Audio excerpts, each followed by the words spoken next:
Sorry we're getting started a few minutes late this morning, but it's great to see all of you. Thank you very much for being here. My name is Karen Tucker, and I am the CEO and a board member of the Churchill Club. And this morning we present the Honorable John Chiang, Controller of the State of California, and Michael Moritz, well-known and respected venture capitalist with Sequoia Capital. John and Mike, thank you very much for joining us to speak this morning. I'd like to say that this program is very generously sponsored by Microsoft, and we definitely appreciate their support. So I'd like you to ask me, or I'd like to ask you to help me thank Microsoft this morning.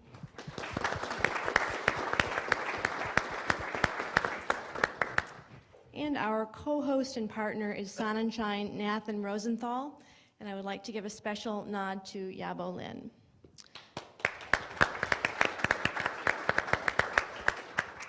There are several guests in the audience whom I would like to acknowledge. Please raise your hand if you would as I mention your name. We have the Mountain View Mayor, Margaret Abe Koga. Yay, Margaret. And we have the Mountain View Vice Mayor, Ronit Bryant. And from District 4, Santa Clara County Supervisor Ken Yeager. And from the office of Liz Nist, President of the Santa Clara County Board of Supervisors, representing District 5, Patty Malapine. Thank you all for joining us as well. Let me mention quickly our next two evening programs, both of which will include dinner.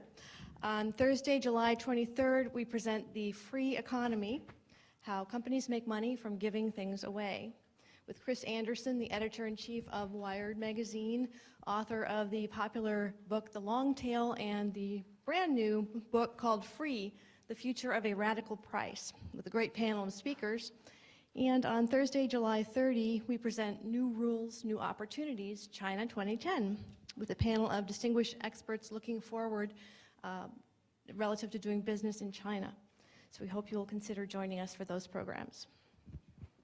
For those of you less familiar with the Churchill Club, it is the premier business and technology forum in the Bay Area with 6,000 members and a 23-year history.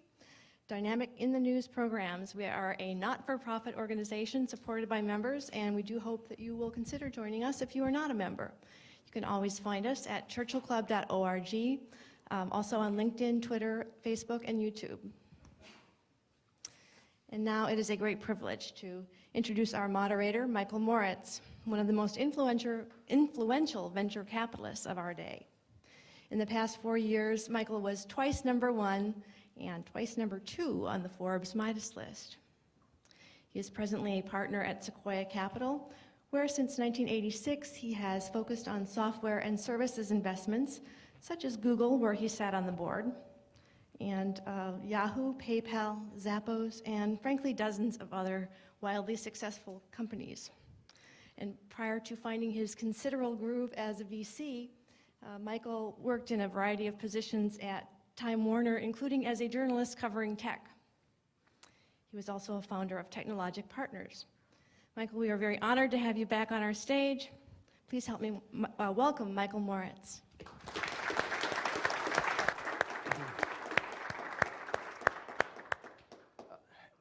Thank you very much. It's nice to be on the delivery end of questions. The topic this morning is another, as we all know, not-for-profit organization, the state of California. I noticed, John, looking through the list last night of former occupants of your role. There was a gentleman called Alan Cranston, who obviously went on to serve a distinguished career as a senator for California. There was a gentleman called Gray Davis, whom I know you know well, who went on to become the governor. And I was also going back down the list, and I noticed there was a gentleman who was the state controller, whose name was John Chambers. But he served between 1913 and 1921, and he did not go on to become the CEO of Cisco Systems.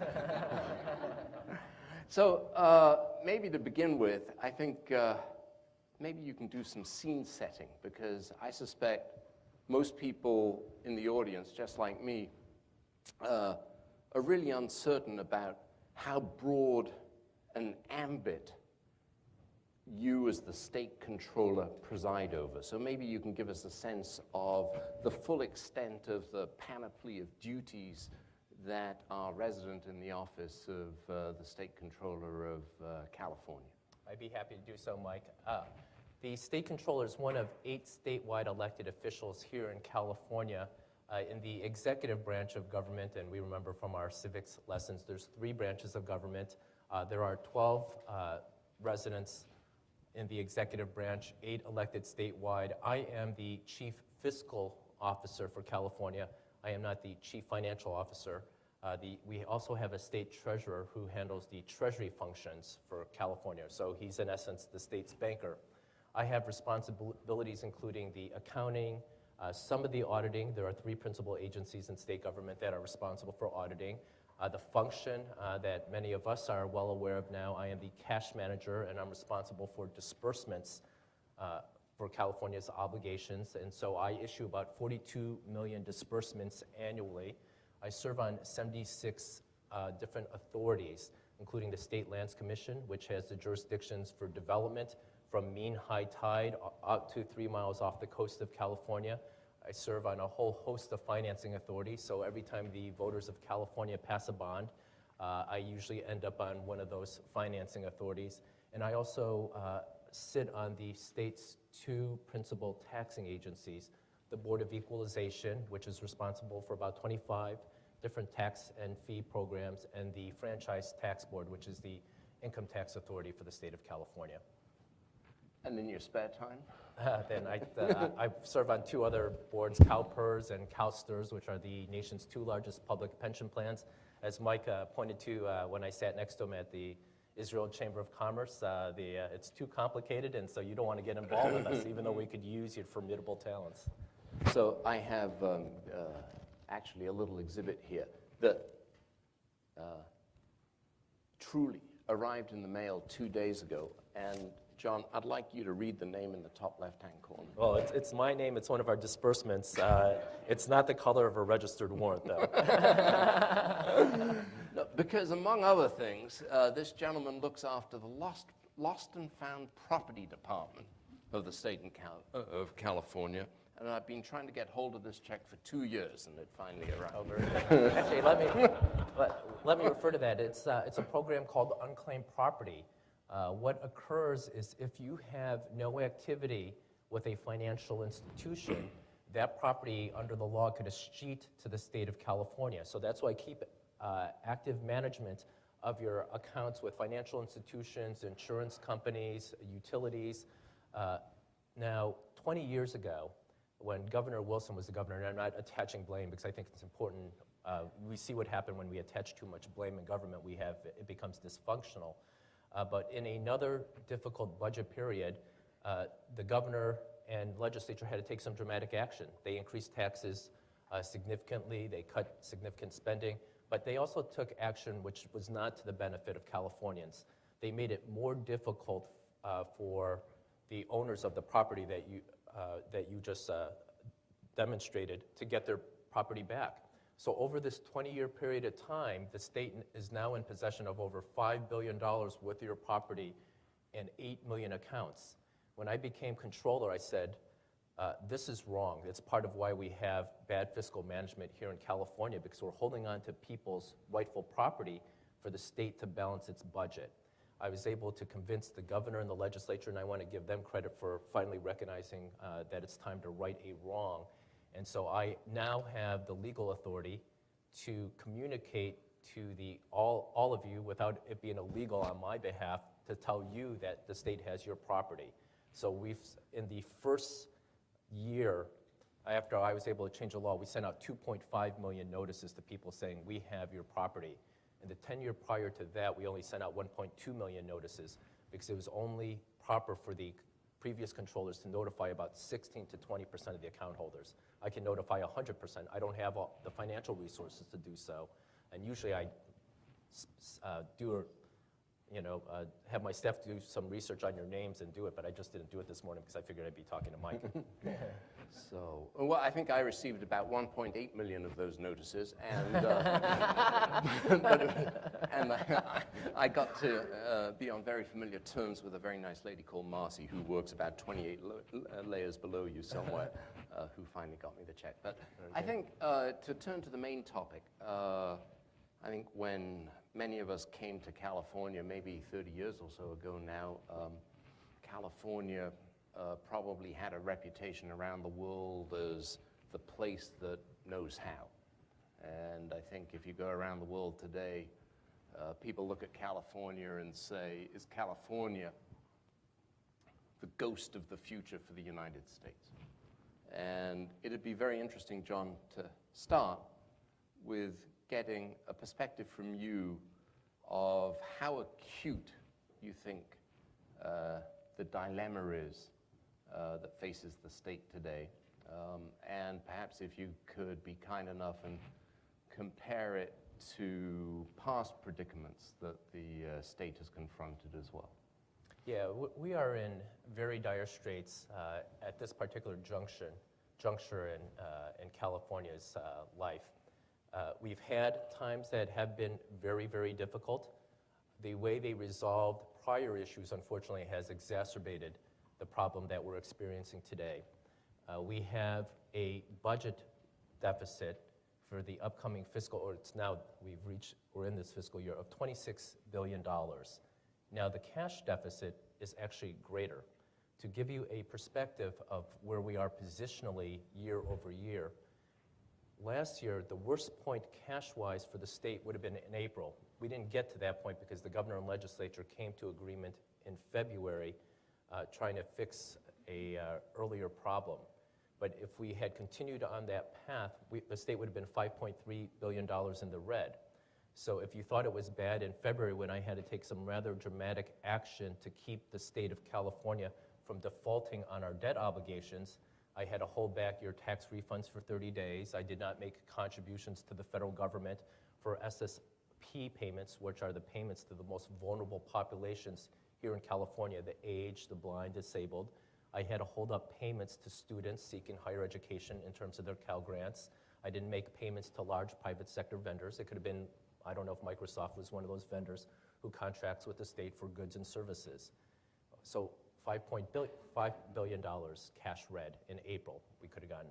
The worst estimated point, before we haven't made all the adjustments, when the state was at a $24 billion deficit 2 weeks ago, is $25 billion cash red in April of next year. That is how challenging the situation is for California today. Now, we can fix this. It requires... Sorry to interrupt. Has the state ever faced a deficit or looming deficit of that magnitude? No, not even in adjusted For for inflation and other considerations. Maybe you don't, but do you know what the previous largest number was? We were at numbers. It's in a ballpark. 17 to 19 with our budget half the size during Governor Wilson's time. Mm-hmm. So the expected budget last year was between $102 and $104 billion for general fund revenues. General fund revenues are personal income taxes, sales taxes, corporate taxes. Those are the big three for state tax revenues here in California, and then there's some other components to it. As of the end of May, and you can go on my website, one of the things I became controller, I wanted to make sure that everybody could see the state's numbers. We were at $73 billion. So we were far short of what was the original budget for this last fiscal year. Mm-hmm. So 26, so you're how far are we away? We're, 40 weeks away from a $25 billion black hole. So what are some of the tools that are at your disposal in order to help fix that? issue? Sure. Let me go over the cash management steps for the state of California. Number one is general fund revenues, which I just spelled out what the major three are. This second is what is called special funds, internal borrowables. In the state, there are over 1,000 different special funds. 710 of them we can borrow from. So let me give you an example of a special fund. There is a disaster recovery fund. If we have an earthquake here in California, if we have wildfires, they take those monies and they go correct whatever emergency that we have occurring in California. Another special fund is oil spill prevention fee. If we have an oil spill off the coast of California, you use those monies to clean up an oil spill. If those monies are not being used, the state can borrow from it. And in essence, that's what we've been doing to too great an extent. This state has not been net cash positive, meaning using the general funds and being in the black since July 12, 2007. So we've been operating in the red to the tune of, it's going to be $19 billion. It could bump up to $22 billion. We asked the authority to borrow the last $2 billion. If we didn't borrow that money, right, we would be in more dramatic straits. The third area where we handle cash is external borrowing. We go out to the markets for short-term borrowings called RANs, which are notes, and RAWs, which are warrants. We rather use RANs because they are much cheaper than RAWs. If I can use a loose equivalent, RAWs are the equivalent of a subprime mortgage, so they're considerably more expensive. The governor stopped my authority to go out for RAWs this summer because part of it is he wanted to put more heat on the legislature to come to agreement. But I also agreed with him in a greater sense because the expense of those borrowings is pretty costly to the taxpayers of California. So you don't want to rely on them too much. The fourth is the governor and the legislature coming to agreement. The fifth cash management step is cash deferrals. It's what I did in February. It's not the same as IOUs. Cash deferrals are you just wait a period of time until you actually pay your bill. So for instance, if I draw a household example, let's say you get your paycheck the first of each month, and you have insufficient funds to pay your mortgage bill, your utility bill, your credit card bill. So you want to stay in your house so you pay your mortgage bill. Let's say you don't get another paycheck until 2 weeks later, while you still have your credit card bill and your utility bill set aside. So you don't pay those bills, even though you may have a fee, until you get your next paycheck. That's in essence what we were doing in February. We were not paying our bills until we had sufficient cash in the state treasury. And then the sixth step is issuing IOUs, or technically registered warrants. Now, you don't want to use IOUs unless you really have to, because there's other implications, such as further deterioration in your credit rating. California is already the lowest credit rated state in America. We were just downgraded a few days ago again by Fitch, so, and then we're waiting for Standard & Poor's. But clearly the costs are tremendous to the taxpayers of California when we are at the lowest investment grade rating. So tell us a little bit about that first borrowing acronym, the RANs. How deep in the hole is the state there, and how much extra borrowing power do you have, and who are the buyers? Well, the RANs, right now, Bill Lockyer, the state treasurer, is responsible for selling the RANs. He's indicated because of our credit rating, because of more importantly, the fact that we don't have a prudent and credible budget in place, nobody wants to really go out and purchase a RAN. If we have a budget in place, it's still going to be very difficult because the capacity available in the market today. California is a huge borrower, and we also have powerful downstream impacts. In fact, some people have drawn an analogy. We're sort of the Lehman Brothers. If California screws up, technical term, with what's happening today, it's going to have huge implications for other state jurisdictions, other local jurisdictions in terms of their borrowing. And who are the purchasers, though, of these notes? Are they largely domestic or international?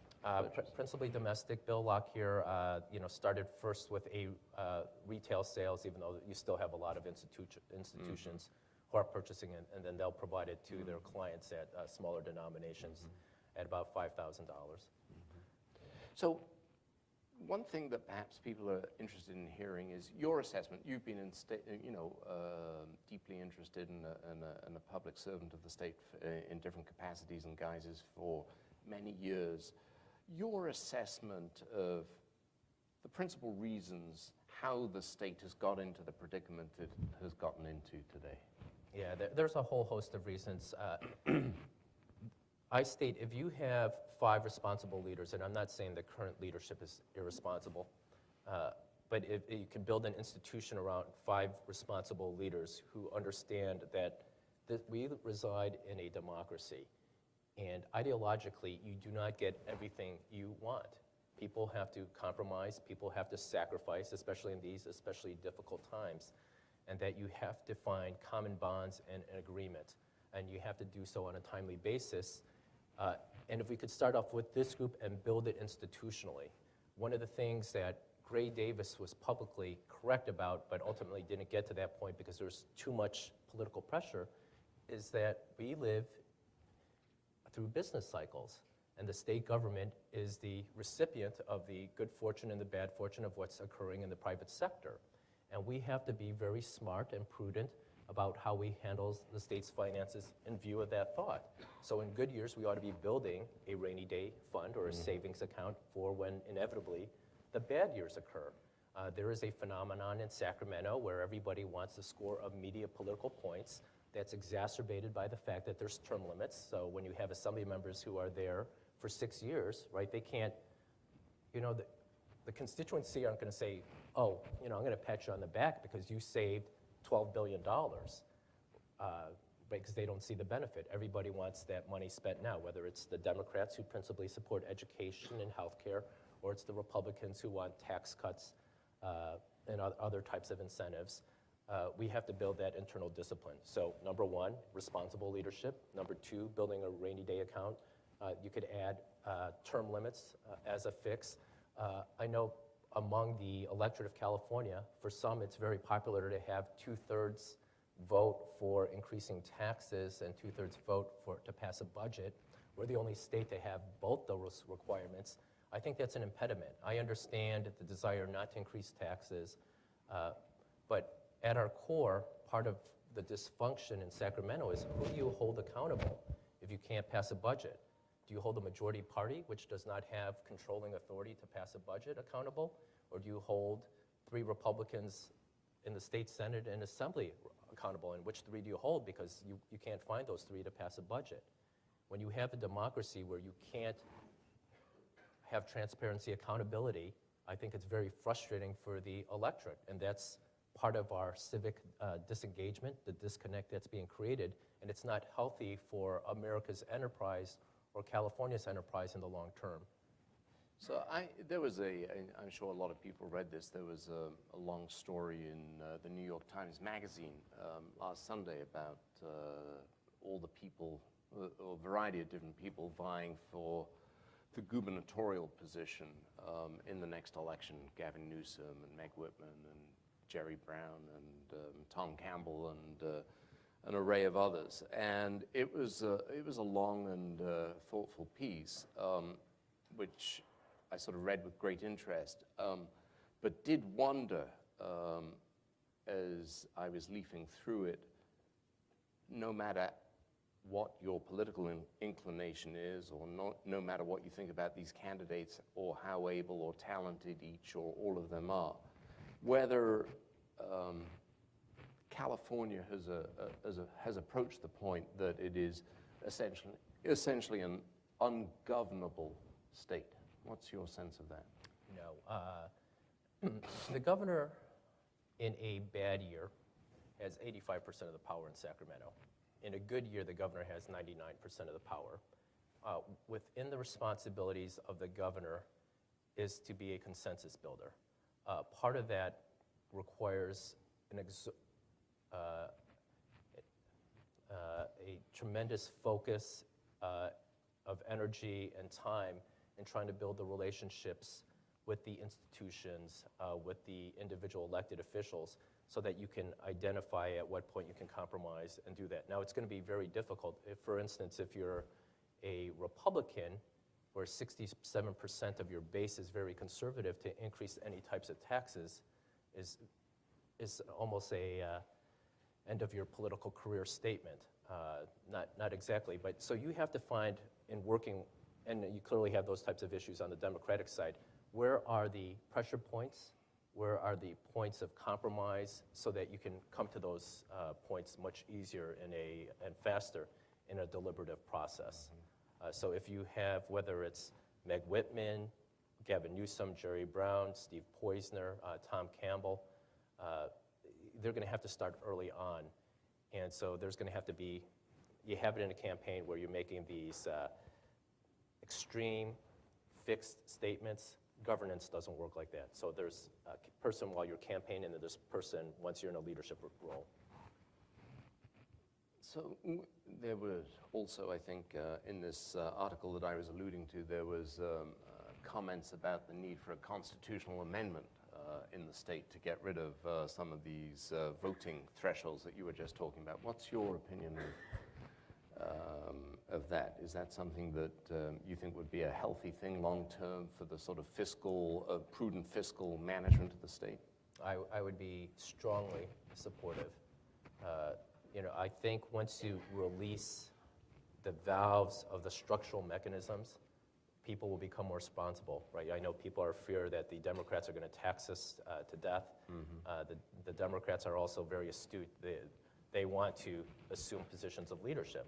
So they understand where their constituencies are upset with them. They're not going to have, they may test, some of them may want to test the margins, but a lot of them will say, no, we're not going to go there because we don't want to be the minority party.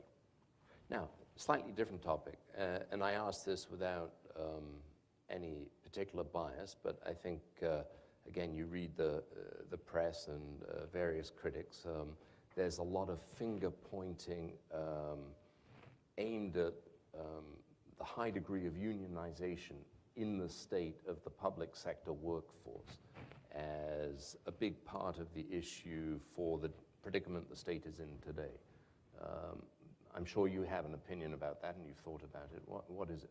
Well, the unions, along with other groups, healthcare groups, business groups, and you can certainly break, all have tremendous influence in the political process. That's why it's critical that in our democracy that you have people elevate and participate in as many ways as possible. When you have 6 to 8 groups who are actively participatory in our democracy in Sacramento, that fully doesn't represent the cross spectrum of California. So it's important that others participate so that you can get more balance.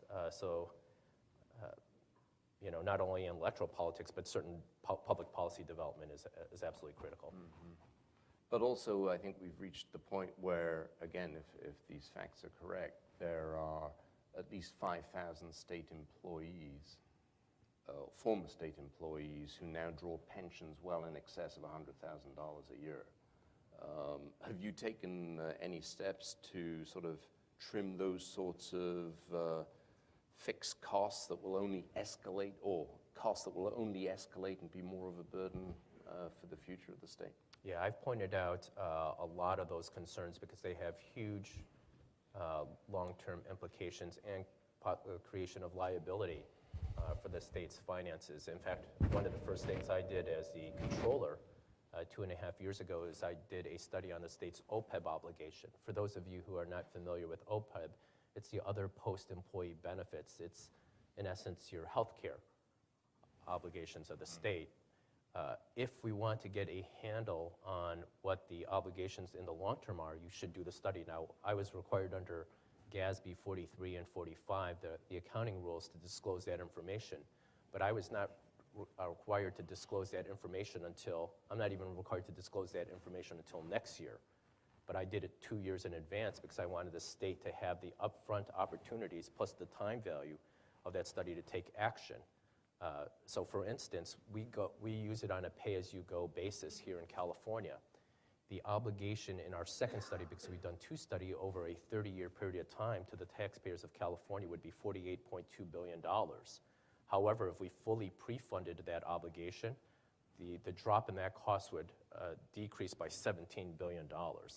Now, the governor started to look at it. We're still waiting action, so over the long term, we can protect the California taxpayers' pocketbooks by funding these obligations early so that we have the investment power taking place.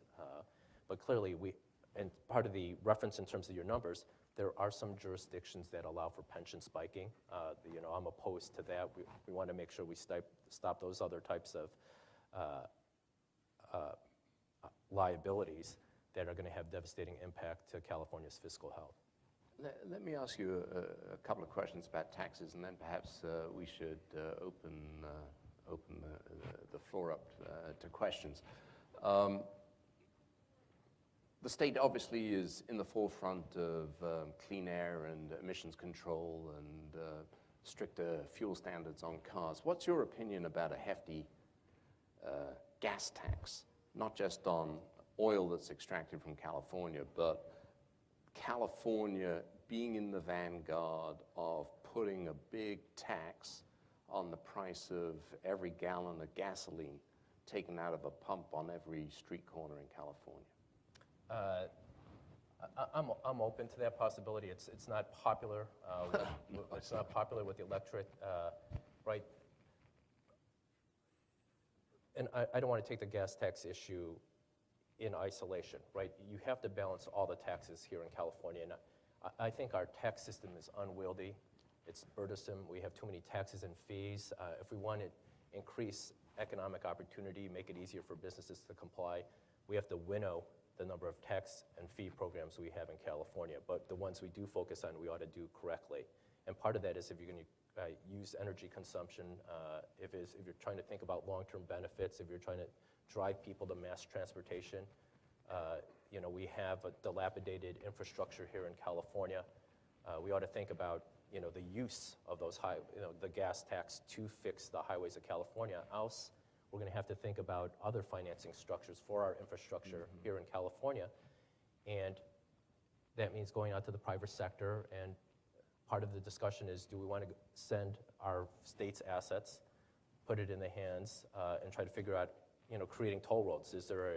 Do people want a gas tax, or do you want to pay tolls and fees on the use of highways, right? You have to make choices.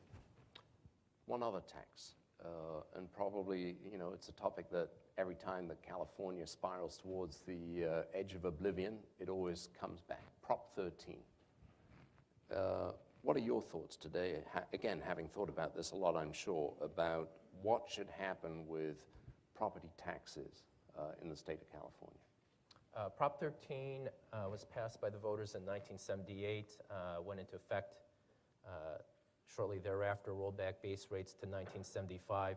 It's changed the way we've governed here in California. As I mentioned, the big three general fund revenues here in California are income taxes, sales taxes, corporate taxes.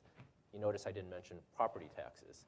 And so they shifted a lot of the responsibilities that historically have been financed by property taxes in other jurisdictions, and I think it's created dysfunction, right? There is a discussion now about sending education back to the local level where local elected officials, and we have some terrific ones in the room, Margaret, Ken, where they can handle their finances and you can hold your local officials more accountable. I think we ought to do that.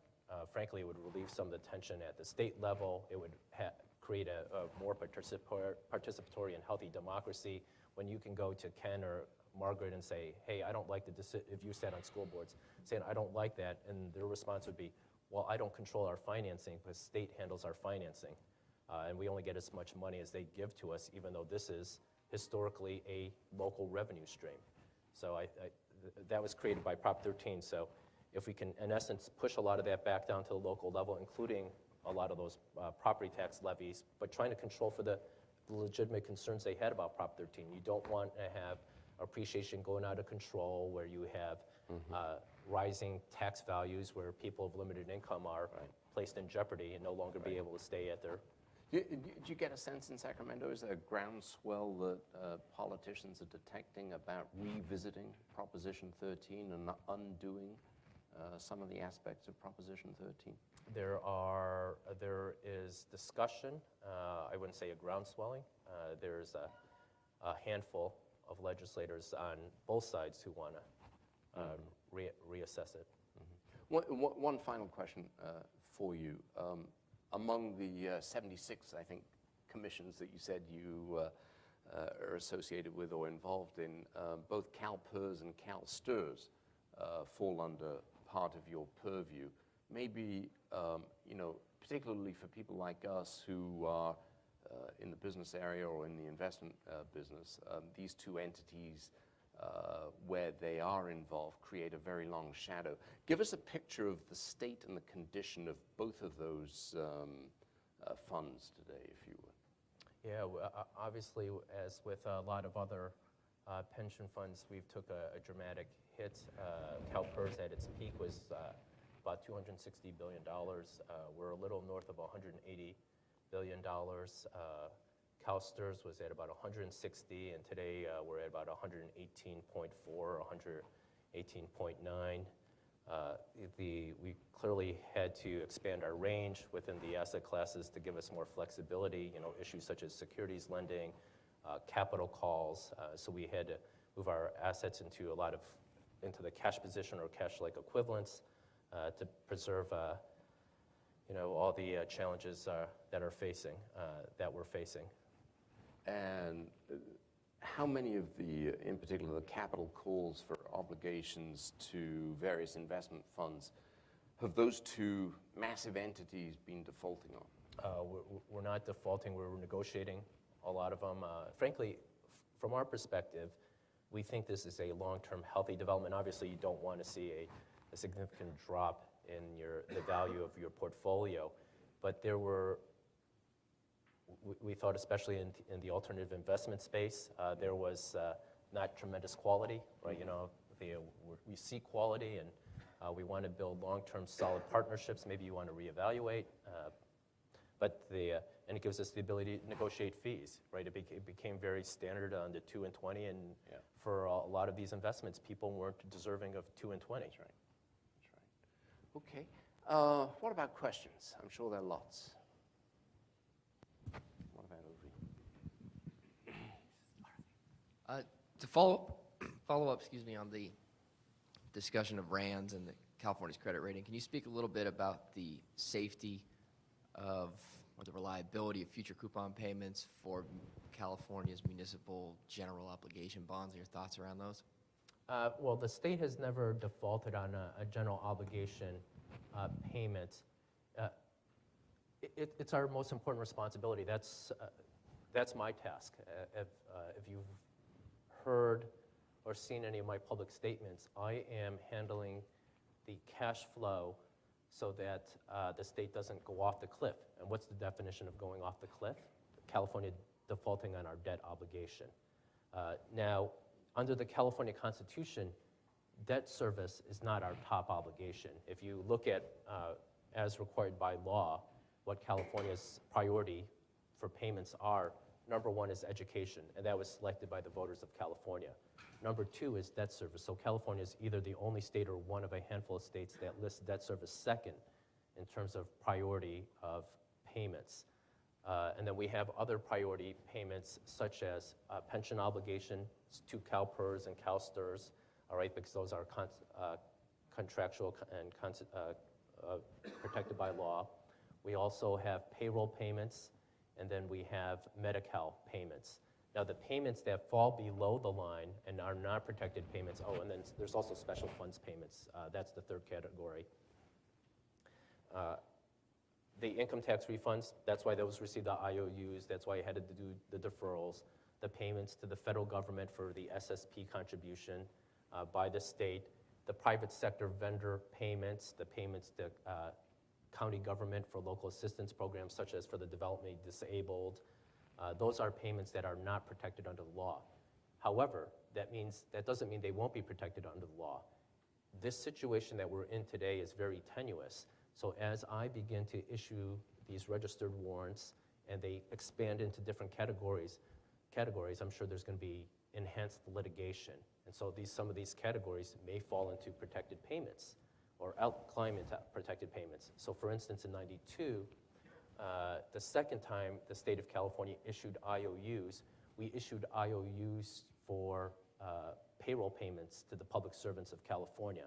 They sued, they were successful, and that's why it is a protected payment, and that's why they don't receive IOUs today. It's a violation of federal law. John, thanks for being so candid. My name is Isan Katir. I'm a portfolio manager.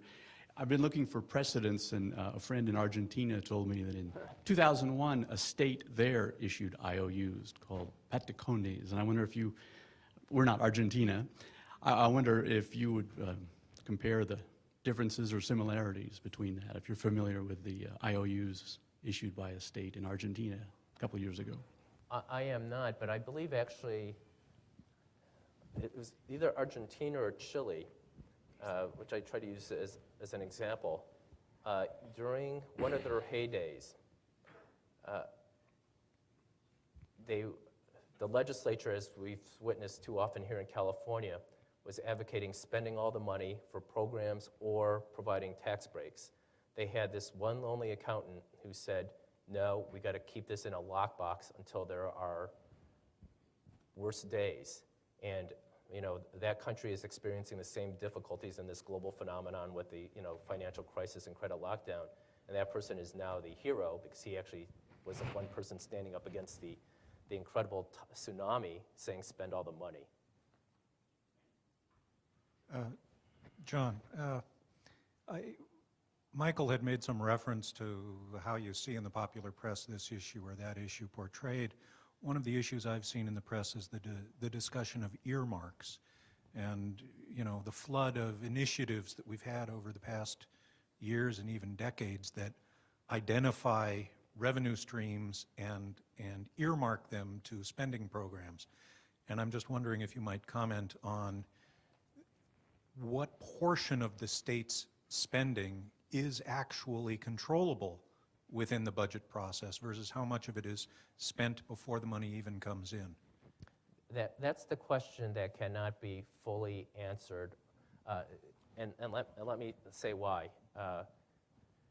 Under Prop 98, which the voters passed, at least 40% of the money is directed towards K through 12 education, and then we usually spend another 10 to 12% for higher education here in California. Then about 25 to 27% of the state's budget is used for health services and social services. Now, do you have to spend that? No, right? A lot of people include that in the non-discretionary spending. Is it wise not to spend it? No. Now, why? Because sometimes for some of those programs, you'll get a match from the federal government from 2 to 1 to 8 to 1. So not only are we not spending $1, we're not getting $8 back from the federal government to enhance those types of programs. So you'll hear in terms of non-discretionary spending for the state budget anywhere from 4% to, or discretionary portion being 4% to 20%. Part of the reason is such a wide range, and why people can't answer the question is, when you have a match from the federal government at 8 to 1, technically you don't have to spend a single state dollar, but it's not wise to do so. And then to the front half of your question, I am a strong proponent of identifying the cost of programs and funding those programs. In fact, I have a bill that a legislator is carrying for me. The voters of California want to do the right thing. In fact, if you poll Californians, they're not different than their legislators. Part of the dysfunction you see with state government, people don't want to cut education. People don't want to put the aged, the blind, the seniors on the streets, but then they don't want to pay for it either, right? They don't want to increase their taxes. So they're caught in that same lock and bind that the elected officials are. Right? That's sort of the, Darrell Steinberg, the Senate President Pro Tem, who is, as nice a person as can be, he's responsible, right? And he wants to work with the governor and come to agreement. But I understand Darrell, at his core, he says, and we talk about it, right? Because it's a fundamental moral question to us. We put a senior, if you watch those television programs where the person's in a wheelchair hooked up, to breathe, you're in essence closing down the facility that he goes to the day. You're stopping the person who's treating him during the day. So when you end up his finances, he's on the street. That's what the debate is about. Sort of a follow-up to that. So every time we go to the polls, there's at least half a dozen things on there that we have to vote about regarding finances. And I'm the type of person who, I hate it, so I just vote no on everything. Aren't the voters in California just a little bit delusional? Shouldn't we put a little bit more power in the legislature to fix the problems? I mean, we elect you guys. Isn't there anything that the legislation can do to make that process a little bit harder to get on the ballot so that voters don't take away more control? You can do so. I think the elected officials don't want to do that because they're afraid of revolt by the voters.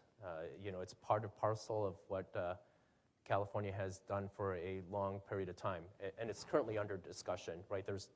There's direct initiative and there's indirect initiative.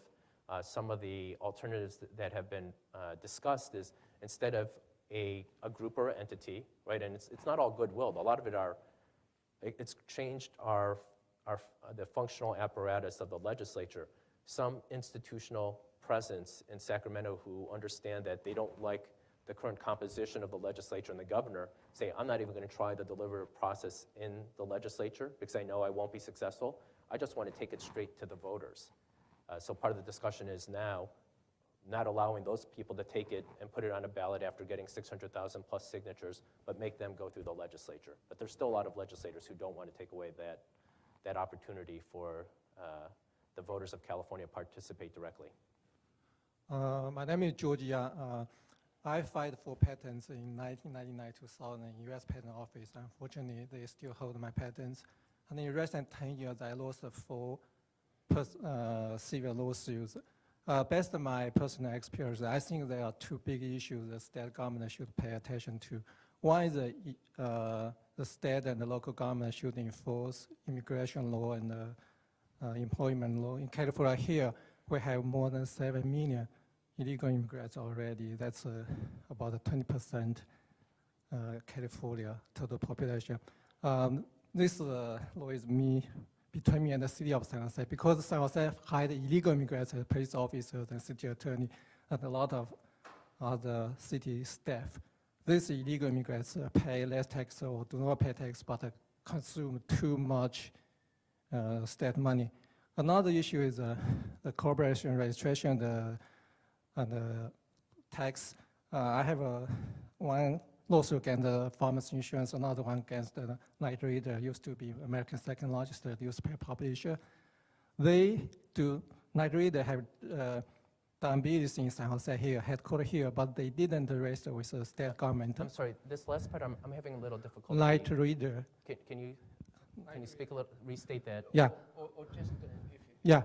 just ask the question that John... Night Reader had headquartered in San Jose for 20 years, but they didn't register with state government, California government. They didn't pay state tax.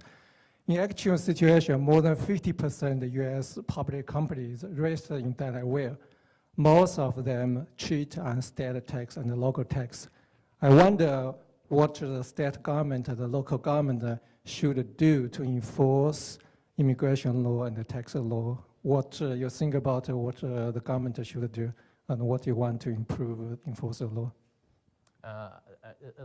Let me see if I get the gist of your question correct, and if I think there were 2 questions, John. One was, what's your attitude about illegal immigration? And then the second question was enforcing corporate tax obligations so people don't circumvent the process. Yeah, well, America's a nation of laws, so we have to follow the laws. Now, there are other considerations in regards to immigration. Clearly, there are estimates of up to 12 million people here in the United States who are undocumented, right? Many of them perform an essential work function. So as President Obama has articulated, as others have articulated, and I support it, we need some process to allow them participation in this country in a legal fashion. Now, I also heard a subsidiary question about the responsibility of state and local government as to the enforcement of immigration. I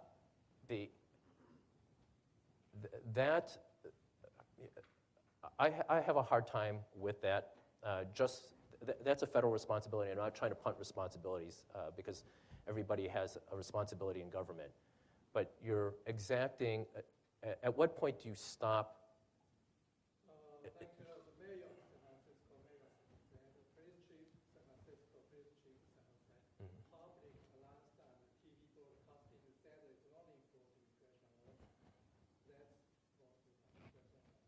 the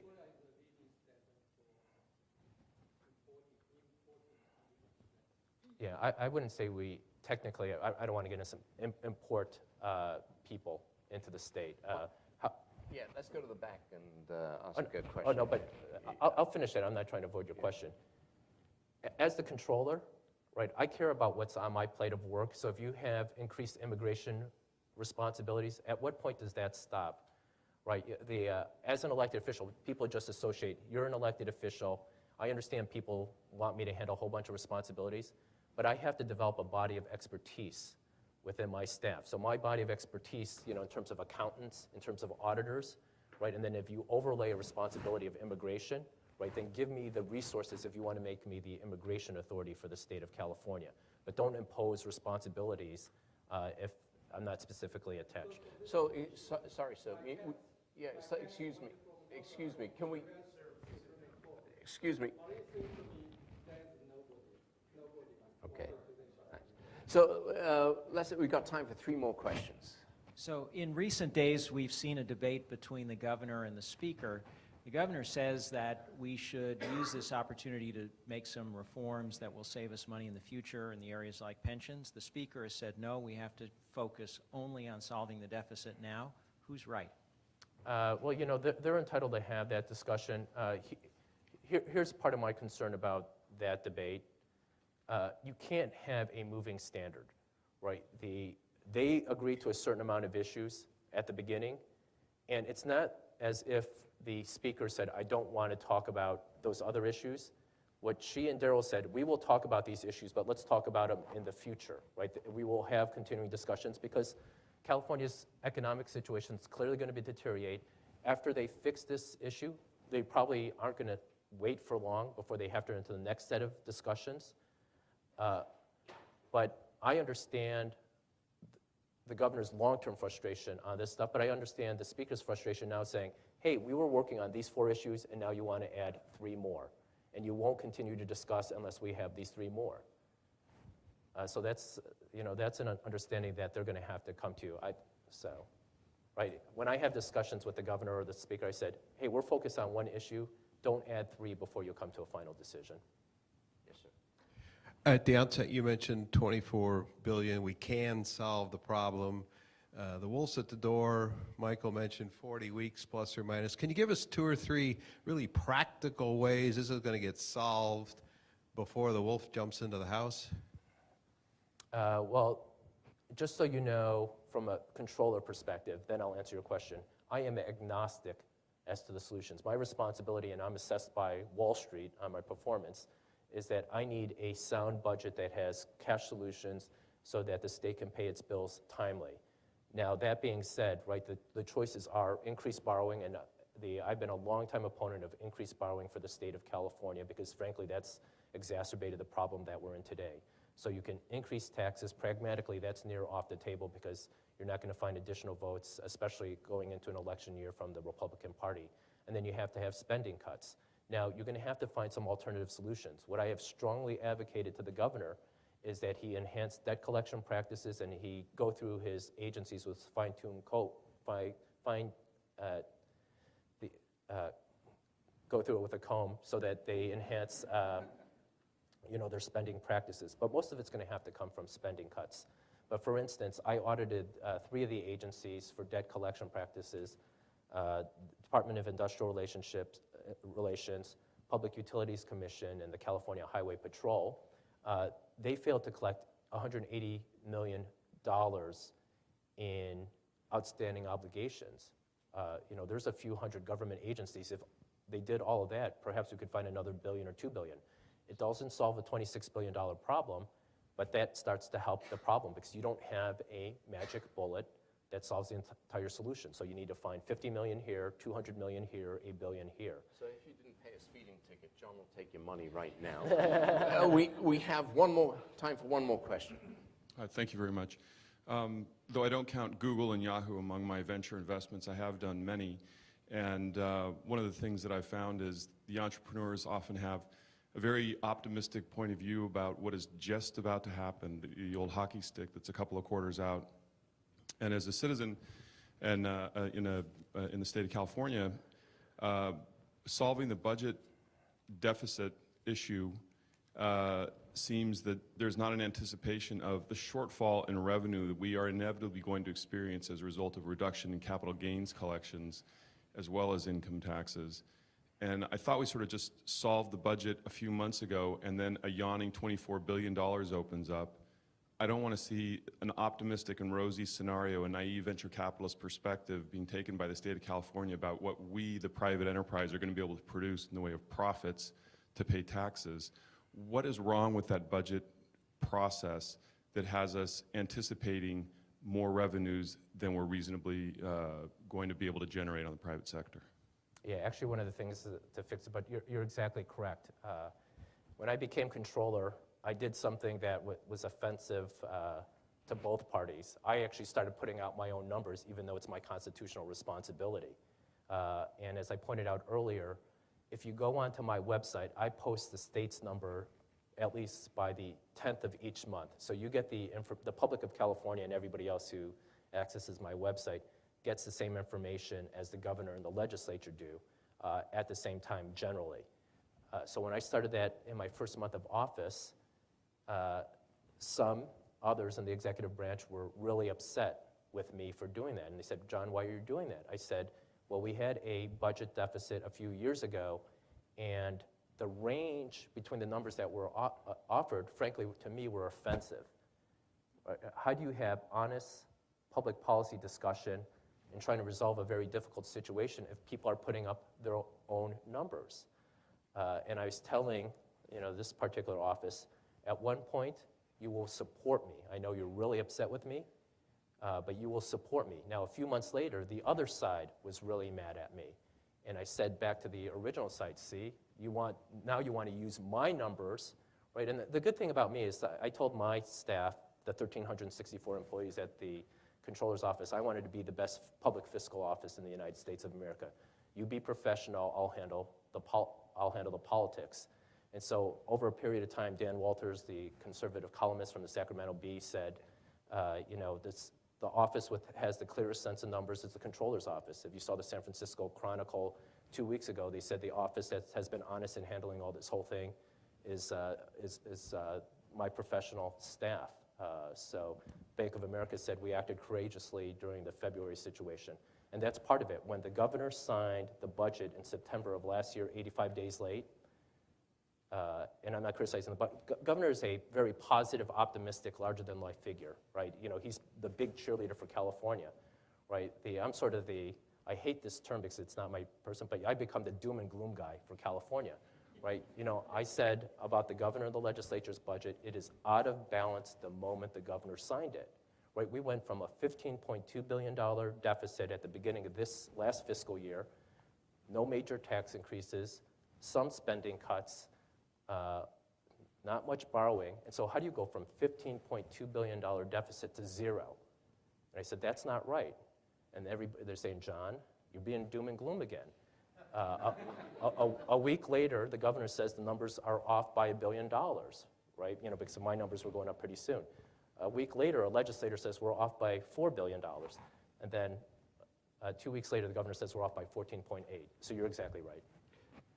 One final question from, this is the prerogative of the host, Donald Lewin from Thanks. Microsoft. Mike opened with a question about whether the state was governable or not.